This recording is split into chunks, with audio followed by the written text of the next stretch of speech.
Your Excellencies, Joseph R. Biden, President of the United States of America, Rodrigo Chavez, President of Costa Rica, Yoon Suk Yeol, President of the Republic of Korea, Hakainde Hichilema, President of the Republic of Zambia, Mark Rutte, Prime Minister of the Netherlands, distinguished dignitaries, ladies and gentlemen.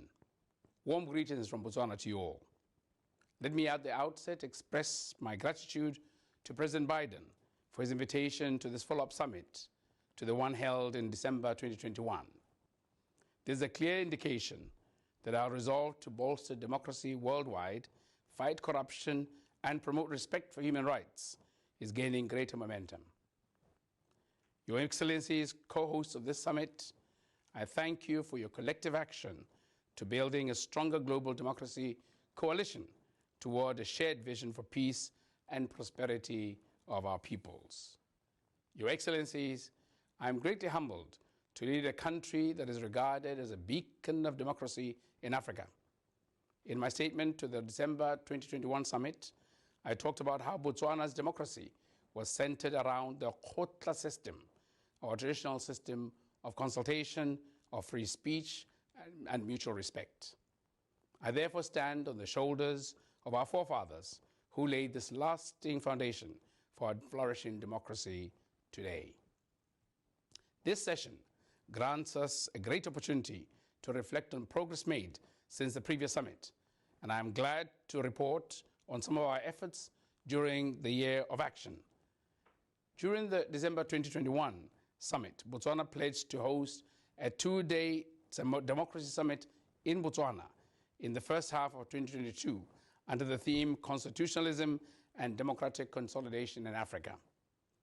It is gratifying to confirm that indeed the government of Botswana and the National Democratic Institute, NDI, with its partners, Open Society Foundations, Africa, Kofi Annan Foundation, Katiba Institute, Afrobarometer, Toure, La Page, Gravitas, African Network of Constitutional Lawyers, Presidential Precinct, and the University of Botswana hosted the summit from 6th to the 8th of July 2022 in Gaborone.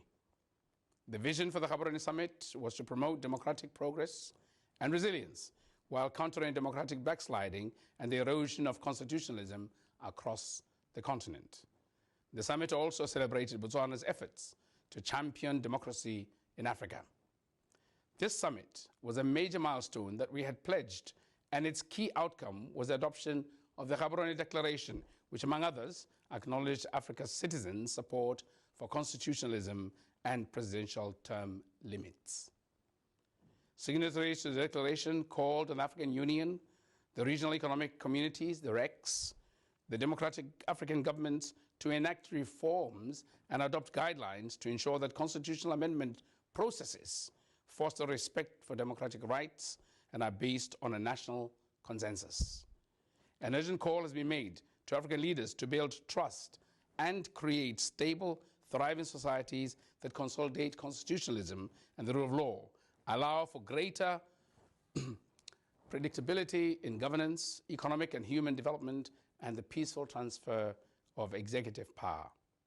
We greatly encourage the use of the Gaborone Declaration as an advocacy tool to empower citizens to hold their leaders accountable and to fully embrace term limits and to recommit to consolidating democratic progress. It is our earnest hope that the widespread circulation and signing of the Declaration of Principles will garner greater support for constitutionalism, the rule of law, and a sustainably stable, secure, and prosperous democratic future of our continent. Your Excellencies, I'm also pleased to update that the government of Botswana has been actively participating in the Democracy Summit focal group through our focal person at the Director General level. We thank our gracious hosts for this immense opportunity to be part of a democracy cohort and ensure follow-up on our summit commitments and engagements, and I look forward to the outcome of their work. Finally, let me commend the United States government for the concerted effort of being more inclusive and collaborative in advancing democracy. These efforts are without question consistent with Botswana's domestic and foreign policy principles of being a beacon of democracy in Africa. I thank you.